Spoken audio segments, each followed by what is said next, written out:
I ছেলেরা I মেয়েরা black বোর্ডের কাছে আলিফ বাতা শিক্ষার একটি সুন্দর নিয়ম আছে।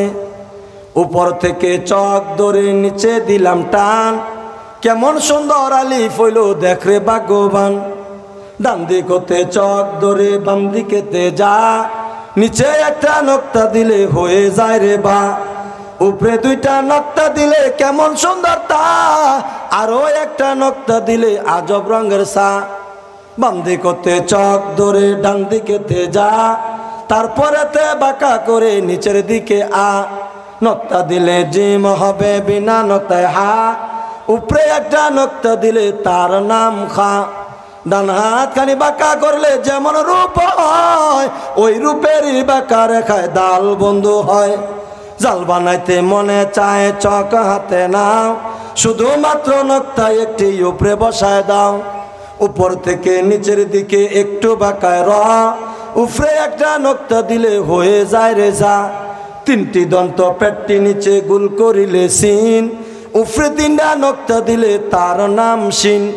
মাথা মোটা পেটটি নিচে গুল করিলে সদ, উপরে একটা নক্তা দিলে হয়ে যায় রে দর। চাঁদের মায় বুড়ির মতো বৈশাই আছে আইন, আইনের মাথায় পূজা দিলে হয়ে যায় রে গাইন। জোরে কন্যা সুবহানাল্লাহ। 900 বছর যদি আমি জিব্রাইলকে দিয়া দেন, এই 950 বছরেও আমি জিব্রাইল ওমরের প্রশংসা করে শেষ করতে পারবো না।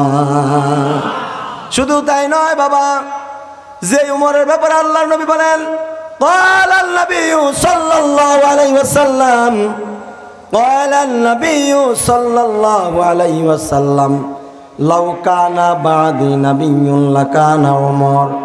আল্লাহর নবী কয়, আমার পরে যদি আল্লাহ তাআলা কাউরে নবী বানাইতেন, তাইলে উমরকে আল্লাহ তাআলা নবী বানায়া দুনিয়ায় পাঠাইতো। শুধু তাই নয় বাবা, হযরত উমর যে রাস্তা দিয়ে হাঁটতো, শয়তান ওই রাস্তা দেখলো ভয় পাইতো। শুধু তাই নয় বাবা, হযরত উমর এমন একজন সাহাবী ছিলেন, হযরত উমরের জিহ্বাটা আল্লাহর কাছে বড় পছন্দের জিহ্বা ছিল। যে জিহ্বা দিয়া কোনো কথা বের করলে আল্লাহ এটা আসমানে নিয়া শরীয়ত বানায় কোরআনের আয়াত নাজিল করে দিত। হযরত উমরের জিহ্বার কথা অনুযায়ী আল্লাহ তাআলা কোরআনের মধ্যে 21 জায়গায় আয়াত নাজিল করছে। সুবহানাল্লাহ। শুধু তাই নয় বাবা, হযরত উমরের জিহ্বার কত পাওয়ার, কত দাম। একদিন আপনার আমার পয়গম্বরের সাথে হযরত উমর বাইতুল্লাহ আল্লাহর ঘর কাবা ঘর তওয়াফ করতেছে।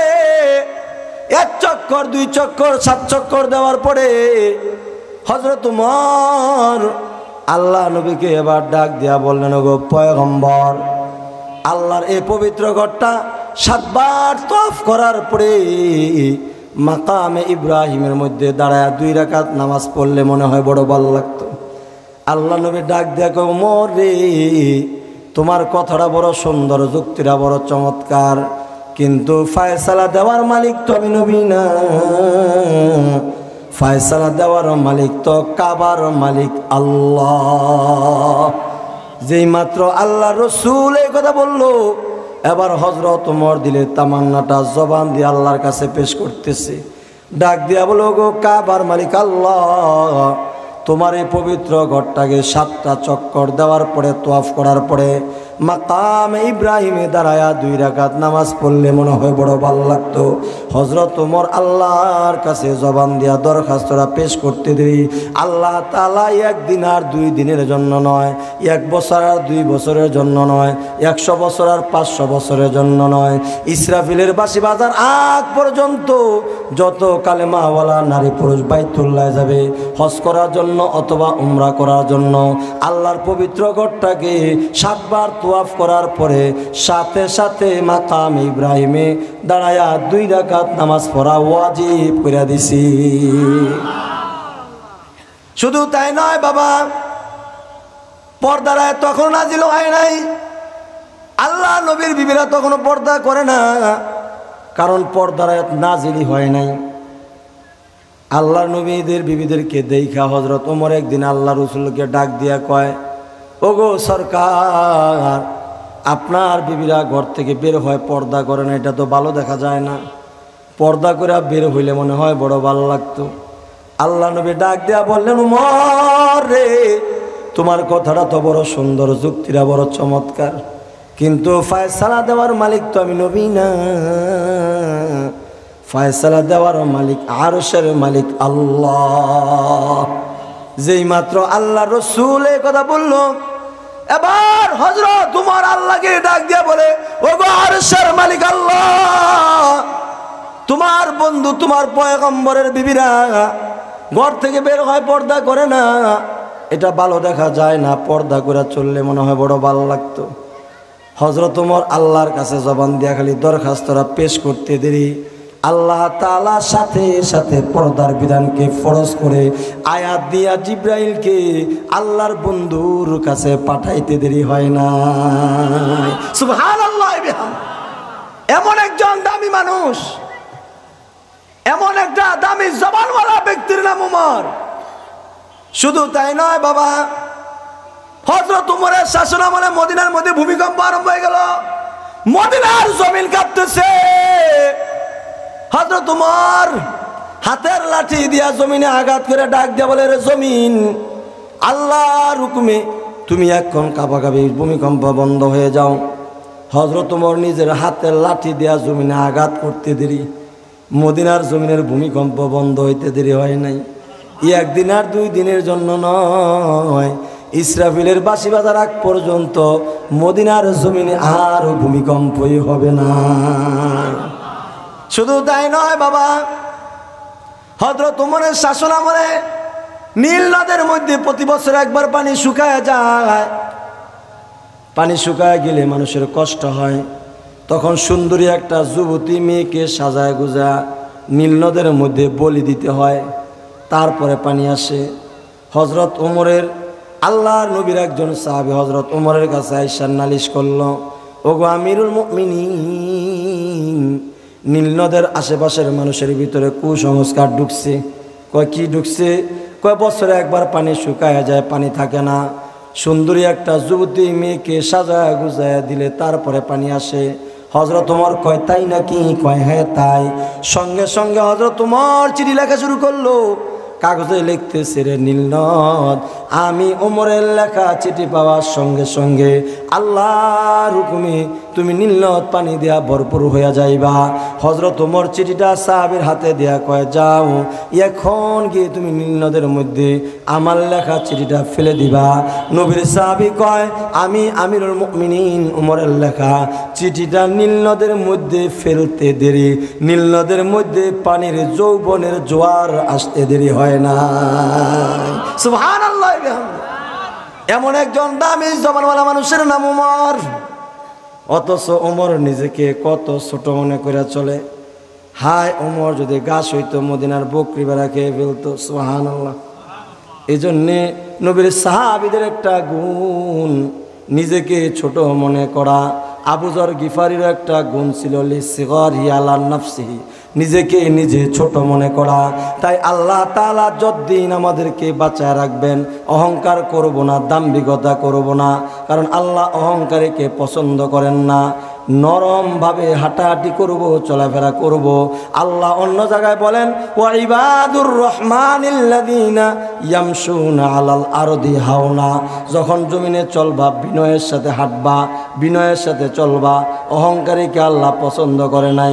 অহংকারী কইরা ক্ষমতায় থাকা যায় না, ক্ষমতায় থাকলেও পরে জুতার বাড়ি খাইয়া দেশ ছাড়তে হয়। কথা কোন ঠিক কিনা? এই জন্যে অহংকারী যারা করবা, ক্ষমতায় আসলেও তোমরাও বেশি দিন থাকতে পারবা না। যাই করুক, ইসলামী দল হোক অন ইসলামিক দল হোক, আল্লাহ কারো অহংকারকে পছন্দ করে না। ঠিক কিনা? যারা আওয়াজ দিয়ে বলেন। সিট বেশি পাবো, বুট বেশি পাবো, বুট আগের থেকে বেড়ে গেছে, অহংকার করা যাবে না।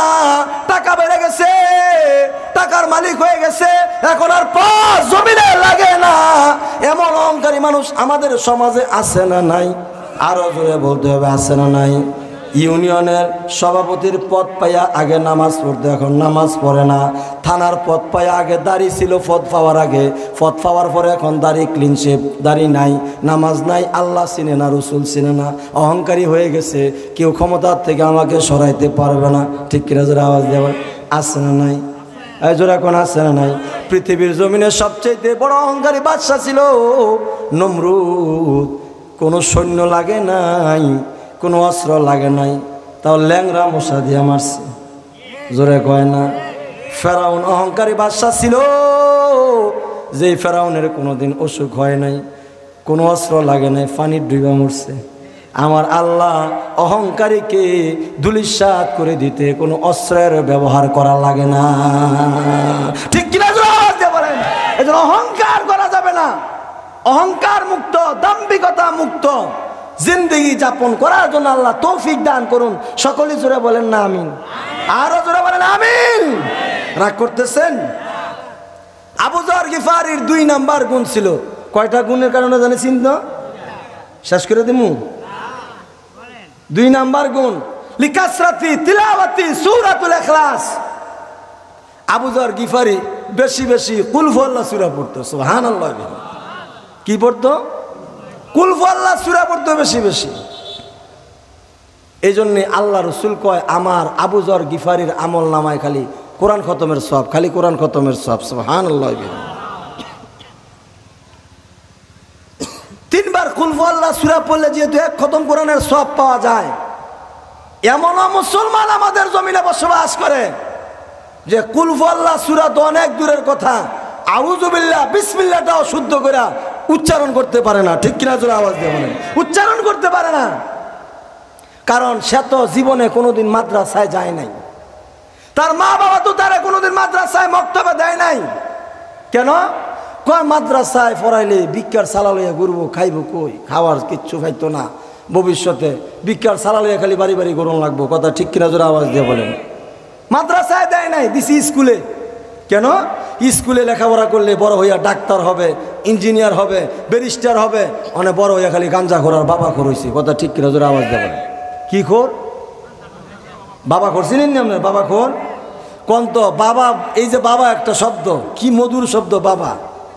এখন তো ডাকে আব্বু, অথচ আব্বুর চাইতে সন্তান বাবা ডাক দিলে কলজাটা বেশি ঠান্ডা হয়। কথা ঠিক কিনা জোরে আওয়াজ দিয়ে বলেন? আর হেই বাবা গেছে ওখানে বড়ির মধ্যে। এই বাবা যে একটা বড়ি আছে, আজকের থেকে 15-20 বছর আগে আমরা নাম জানতাম? শুনছেন জীবনে? যত শিক্ষার হার বাড়ছে তত অপরাধের সরঞ্জাম আসবাবও বাড়ছে। কথা ঠিক কিনা জোরে আওয়াজ দিয়ে বলেন? বোঝা যায় শুধু শিক্ষার হার বাড়লে হবে না, ধর্মীয় শিক্ষার হার যতক্ষণ না পর্যন্ত বাড়বে ততক্ষণ পর্যন্ত সমাজ থেকে অপরাধ দূর হবে না। ঠিক কিনা জোরে আওয়াজ দিয়ে বলেন? আজকে বিশ্ববিদ্যালয়ে যান, কলেজে যান, ভার্সিটিতে যান, খুন, ধর্ষণ, অপহরণ, নির্যাতন, নারী নির্যাতন। কথা ঠিক কিনা জোরে আওয়াজ দিয়ে বলেন? তেমন বাবা করেছে না, আমাদের সাথে দিয়ে লাভ নাই, ভিক্ষার সালা লইয়া করবো। দিছি স্কুলে। স্কুলে গিয়া এখন ছেলের মা বাবা ইমাম সাহেবের কাছে দৌড়াইয়া, হুজুর আমার ছেলের জন্য একটা তাবিজ দেন। কি তাবিজ দিব? কি সমস্যা? আমার ছেলে মিথ্যা কথা বলা ছাড়া কোনো কথাই বলে না, শুধু মিথ্যা কথা বলে। দেখে বাজারতে টিভি, আমি শুনেছি ওয়াজ আছে না নাই? আমি বলি তোমার সন্তান মিথ্যা কথা বলবি, কারণ তুমি মাদ্রাসায় দেও নাই, ভিক্ষার সালা লইয়া ঘুরবো। দিছু স্কুলে। স্কুলে গিয়া ভর্তি হয়ে ওই ক্লাস 1-এর প্রথম বাংলা বইয়ের ফরা পরে তারা হাট্টি মাটি, তারা মারতে পারে, তাদের খারা 2টা। বাবা যেহেতু আপনারা বলতে পারেন, বোঝা যায় কবিতা আমি বানায় বলতেছি না, কবিতাটা বইয়ের মধ্যে। আচ্ছা, বুকটার মধ্যে হাত দিয়ে বলেন তো, যার মাথায় শিং আছে এ জীবনে ডিম দিতে পারে? জোরে কয় না? আপনাদের এলাকার গরুর যে মাথায় শিং আছে, ডিম দেয় না বাচ্চা দেয়? জোরে কয় না? ডিম দেয় না বাচ্চা দেয়? তাহলে এমন একটা বাটফারি আর মিথ্যা ফরা ফইরা আপনার সন্তান বড় হইয়া সত্য কথা বলবে কিভাবে? ঠিক কিনা জোরে আওয়াজ দেবে? আর আমি মাদ্রাসা আমি নিজে পড়াইছি আগে, এখন তো সময় পাই না। ক্লাস 1-এ মাদ্রাসায় ভর্তি হইলি, একাডেমিতে ভর্তি হইলি, প্রথম বাংলা বইয়ের কবিতা, মাগো আমি পড়ব নামাজ, উঠব সকালবেলা, করব না আর মুয়াজ্জিনের আজান অবহেলা, শীতের দাপট যতই থাকুক নেই পরোয়া আর, আজান শুনে শয্যা ছেড়ে হব ঘরের বার, সদকা দিতে বলেন খোদা গরিব দুঃখীর হাতে, সব রকমের বিপদ আপদ কেটে যাবে তাতে। জোরে কন্যা সুবহানাল্লাহ। আগেরটা কবিতা এইটাও কবিতা, পার্থক্য আছে না নাই? হ্যাঁ জোরে বলতে হবে, আছে না নাই? এরপরে দেখেন বাংলা অক্ষর কেমনে শিখায় বাচ্চারে মায় পড়ায় সর অ পর সর অ সরতে অজগর, অজগরটি আসছে তিরি। যে অজগরের সাপের নাম শুনছে বাচ্চায় ডরে ভয়ে বইয়ের ফাতা অর্ধেক সিরা চুলার ভিতরে বাকি অর্ধেক ফকেট লয়ে দৌড় মারে। কারণ অজগর শব্দ দূরের কথা, জিংলা পুরা দোরা সাপের নাম শুনলে তো গোলজাত ফানিতে হয় না, ঠিক কিনা জোরে আওয়াজ দিয়ে বলেন। মায় ধৈর্য আনছে বাবারে ফর পড়লে ডিম দিয়া নাস্তা খাওয়ামু, ফরেরটা পড়ায় সরে আ, সরে আতে আম, আমটি আমি খাবো, জোরে কয় না আমটি আমি খাবো। কার বাপের গাছের আম পাইরে খাবো, বই লেখা আসেনি, জোরে কয় না বই লেখা আছে। এই জন্য দেখবেন আকাশের ছেলে বড় হইয়া কুদ্দুসের আম গাছের সব আম চুরি করে খাইয়ালায়, ঠিক কিনা জোরে আওয়াজ দিয়ে বলেন। আপনাদের এলাকায় মনে হয় এই আমসর নাই নাই নাই, কারণ ওই তো পরে নাই যে আমটি আমি খাবো পেরে, বি কেয়ারফুল, সাবধান, অন্যের গাছের আম পেরে খাইও না বাবা, তাহলে তোমার কবিরা গুণ হবে, কথা ঠিক কিনা জোরে আওয়াজ দিয়ে বলেন। আর আমাদের মাদ্রাসায় দেখেন একাডেমিতে নুরানিতে কি পড়াই, আরবি অক্ষর কেমনে শিখাই। আয় ছেলেরা আয় মেয়েরা ব্ল্যাক বোর্ডের কাছে, আলিফ বাতা শিক্ষার একটি সুন্দর নিয়ম আছে। উপর থেকে চক ধরে নিচে দিলাম টান, কেমন সুন্দর আলিফ হইল দেখরে ভাগ্যবান। ডান দিক হতে চক ধরে বাম দিকেতে যা, নিচে একটা নক্তা দিলে হয়ে যায় রে বা, উপরে দুইটা নক্তা দিলে কেমন সুন্দর তা, আরো একটা নক্তা দিলে আজব রঙের সা। বাম দিক হতে চক ধরে ডান দিকেতে যা, তারপরেতে বাঁকা করে নিচের দিকে আ, নক্তা দিলে জিম হবে বিনা নক্তায় হা, উপরে একটা নক্তা দিলে তার নাম খা। ডান হাত খানি বাঁকা করলে যেমন রূপ হয়, ওই রূপেরই বাঁকা রেখায় দাল বন্ধু হয়। জাল বানাইতে মনে চায় চক হাতে নাও, শুধুমাত্র নক্তা একটি উপরে বসায় দাও। উপর থেকে নিচের দিকে একটু বাঁকায় র, উপরে একটা নক্তা দিলে হয়ে যায় রে যা। তিনটি দন্ত পেটটি নিচে গুল করিলে সিন, উপরে তিনটা নক্তা দিলে তার নাম সিন। মাথা মোটা পেটটি নিচে গুল করিলে সদ, উপরে একটা নক্তা দিলে হয়ে যায় রে দর। চাঁদের মায় বুড়ির মতো বৈশাই আছে আইন, আইনের মাথায় পূজা দিলে হয়ে যায় রে গাইন। জোরে কন্যা সুবহানাল্লাহ। পুরাটা বলার টাইম নেই, খালি সংক্ষেপে বলি। এরপরে দেন ইংরেজির কি অবস্থা, এটা তো বাংলা বললাম। ইংরেজি পরে স্কুলে গিয়ে ওই সি দিয়া ক্যাট বিলাই, ডি দিয়া ডগ অর্থ, আর জোরে কন্যা, সি দিয়া ক্যাট বিলাই, ডি দিয়া ডগ অর্থ কুকুর। এই বিলাই আর কুকুর, এই কুত্তা বিলাই পড়তে পড়তে অনেক মুসলমান আছে বড় হওয়ার পরেও কুকুর আর বিড়ালের অভ্যাস ছাড়তে পারে।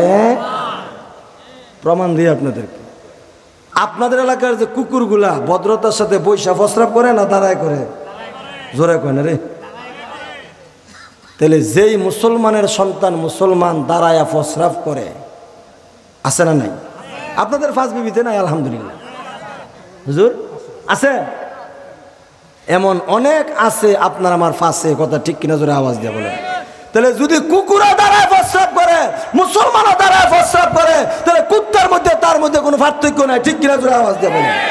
আল্লাহ কি কয় দেখেন, উলাইকা কাল আনআম বাল হুম আদল, তারা শুধু কুকুর শিয়াল না, এর চাইতে আরো নিকৃষ্ট জানোয়ার। জোরে কন্যা নাউজুবিল্লাহ, আটটু জোরে কন্যা নাউজুবিল্লাহ। আর আমাদের একাডেমি মাদ্রাসার মধ্যে ইংরেজি কেমন শিখে দেখেন, এ দিয়া আল্লাহ, বি দিয়া বাইতুল্লাহ, সি দিয়া ক্যাপ, ক্যাপ অর্থ টুপি। 6 বছরের বাচ্চা মাথায় টুপি দিয়ে রাখে, অথচ বিছনায় প্রস্রাব করে দেয়, কিন্তু নবীর সুন্নত মাথার থেকে টুপি খুলতে চায় না, ঠিক কিনা জোরে আওয়াজ দেয়।